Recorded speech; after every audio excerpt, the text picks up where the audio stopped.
بتقابلك مشاكل كتير وانت بتطبع جدولك على الاكسل. دايما بتيجي تطبع الجدول بتلاقيه مش على قد الورقة وبتلاقي الدنيا مش ظابطة معاك. بتيجي تطبع جدول فيه بيانات كتير وللأسف العناوين بتاعت الجدول مش بتتكرر معاك في باقي الصفحات. يبقى الفيديو ده ليك. انا محمد تاج، وتعالى نسهل الاكسل مع بعض.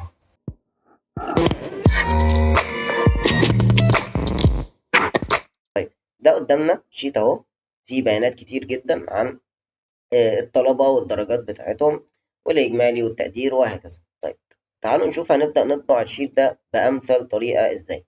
أول حاجة إحنا لازم نحدد الجدول ده كله، تقف عند أي خلية في الجدول ده وتدوس كنترول A عشان تبدأ تحدده. وبعدين هنروح على حاجة اسمها بيج لاي اوت. بيج لاي اوت عشان خاطر نحدد منطقة الطباعة. الإكسل مش هيبقى عارف المنطقة اللي أنت عاوز تطبع فيها. لو أنت ملاحظ في كده خطوط منقطة هنا، دي الأجزاء اللي هو ممكن يبدأ إن هو يطبع فيها. إحنا عاوزين نحدد النطاق بتاع الجدول بتاعنا كله، يبقى ده منطقة الطباعة اللي هيبدأ إن هو يشتغل عليها. فبروح على print area وبعدين أقول له set print area.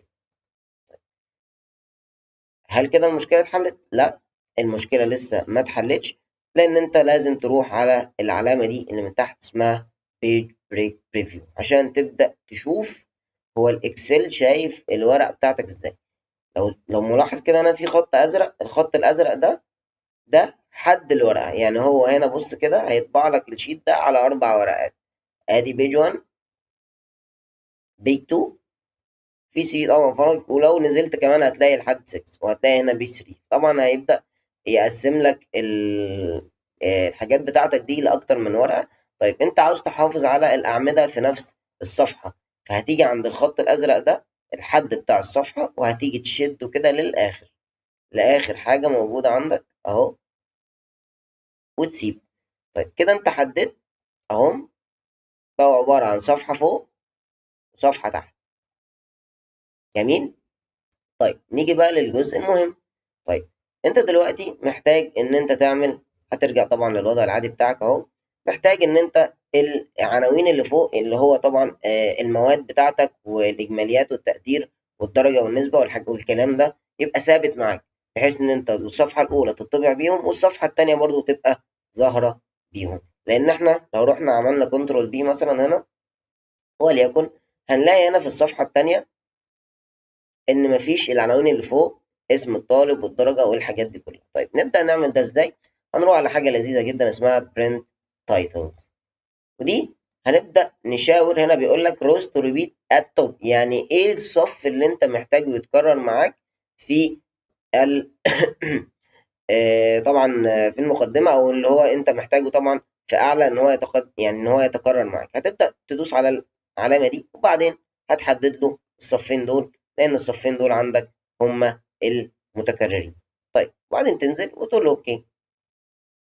طبعا أنت مش هتقول له برينج، هتقول له أوكي. تعالى كده بقى ابدأ شوف كده، عندك اتكررت أهو في الصفحة التانية، بدأت إنها تظبط معاك. وهكذا طبعا لو عندك اكتر من صفحه. طيب تعالى برضو نبدا نحط هيدر للكلام ده، او نبدا نحط مثلا عناوين للشيت ده، وهنقول له مثلا هيدر اهو،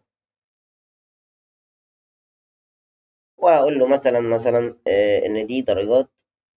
طبعا الهيدر ده احنا كلنا عارفينه ان ده عناوين بتبدا تتكرر في جميع الصفحات او في جميع الشيتات. لو انت مثلا الشيت ده ليه عنوان عندك او عاوز تحط فيه تواريخ او حاجات معينه وعاوزها تتكرر في كل الصفحات اللي هتطبع، فبتبدا تعمل الهيدر ده. دي درجات اهو، الطلاب للصف مثلا الثالث الإعدادي عام 2025. وممكن كمان تيجي هنا عند الجزء ده وتحط كمان هنا إيه، تختار. طبعا هو بيفتح لك على طول الهيدر اند فوتر. أول ما بتكتب في السيرش كده هيدر مثلا وتفتحها، بيبدأ يحط لك ال3 أجزاء دول ويبدأ يفتح لك الخانات. فأنت دلوقتي مثلا عايز تحط في الجنب ده مثلا الكرنت ديت، التاريخ، تتعلم عليه اهو. حط لك التاريخ بتاع الكارنت ديت بتاعك. طبعا تقدر ان انت ايه، تحط اي حاجه من الحاجات اللي هو بيعرضها لك من هنا دي، زي ان انت مثلا تحط ترقيم للصفحات. انا هحط اهو بيج نمبر عشان يرقم الصفحات. لو جيت من الناحيه دي هتلاقيها اهو حط لك ان دي صفحه 1. طيب تعالوا كده نبدأ إن إحنا نحدد كل ده ونروح بكنترول بي ونشوف إيه الإعدادات المثلى للطباعة. طيب، أول حاجة لازم تبقى عارف تبقى عارفها إن أنت طبعا ده زرار البرنت. هنا البرنت أكتف شيت، والناس بتتلخبط ما بين إنها تخليه برنت سelection ولا برنت أكتف شيت. لو أنت حددت زي ما إحنا عملنا المجال بتاع الطباعة، فأنت هتسيبها على برنت أكتف شيت عادي جدا، لأن أنت محدد له الجزء اللي أنت عاوز تطبعه.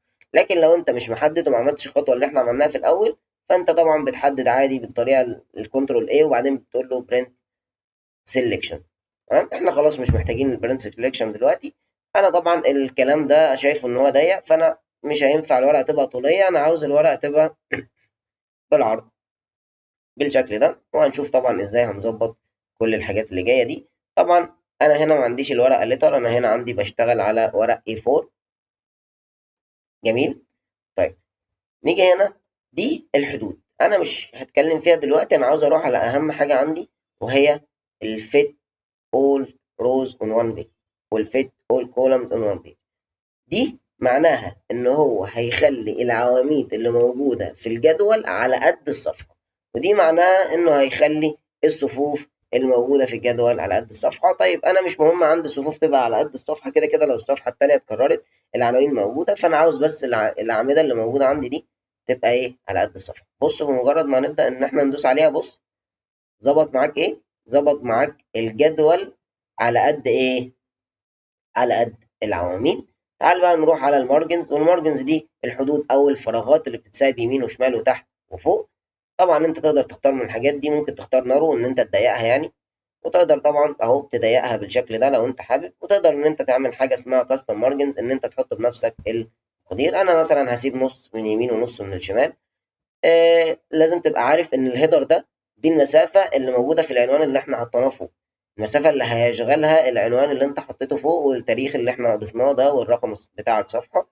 لو انت زودت او قللت طبعا هيبدأ ان هو ايه ينزل او يطلع الكلام لفوق. انا هسيبها 3 من 10 عادي، بس لازم تبقى عارف ان انت لازم تسيب المسافة اليمين قد المسافة الشمال، او تخليهم الاتنين زيرو لو انت مش عاوز اي مسافات صغيرة. انا بسيب مسافات صغيرة عشان بس شكل الجدول في الورقة ما يبقاش يعني في مشكلة. طبعا هنا عندك هوريزونتال وفيرتيكال، دي اللي بتبدأ انها تحاذي الجدول في النص من الناحية اليمين والشمال، او من الناحية اللي فوق لتحت. يعني لو دوست دي كده هيبدأ يعمل لك محاذاة للجدول، تمام، ناحية اليمين والشمال. التانية بتبدأ إنها تخلي لك الجدول بمحاذاة من فوق ومن تحت زي ما أنت هتشوف كده أهو.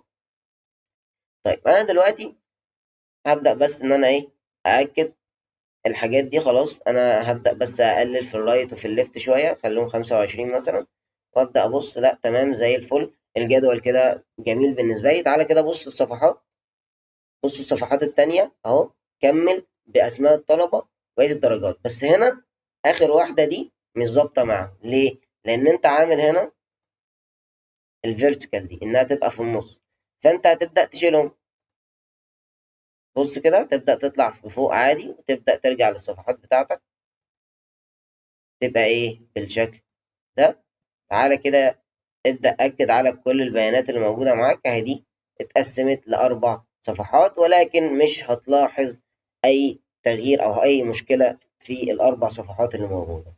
ودي كانت إعدادات الطباعة، وإزاي إن أنت تبدأ إن أنت تحط إعدادات للطباعة بتاعتك تخليك احترافي في الطباعة، وما تخليش أي مشكلة تواجهك أثناء الطباعة، زي إن أنت مثلا العمود يبدأ إن هو أعمدة تتشال، أو أعمدة ما تبقاش ظاهرة، أو مثلا تيجي تلاقي نص الجدول أصلا مش ظاهر، والحاجات دي كلها. فأنت لازم أول خطوة نأكد عليها إن أنت تعمل البرنت بيج اريا، تحدد له المكان اللي أنت تطبع فيه. وزي ما قلنا بنروح للعلامة اللي كنا بنروح عليها دي أهو، عشان خاطر طبعا لو الخط الأزرق موجود في مكان ما تشده لحد آخر الجدول. وبعدين تبدأ إن أنت زي ما قلنا في البيج لاي اوت تعمل برنت تايتلز لو عندك عناوين من فوق من فوق الجدول عاوزها تتكرر بقى في باقي الصفحات. وبعدين تبدأ إن أنت تظبط الطباعة من الإعدادات اللي هي دي. وشكرا ليكم يا شباب.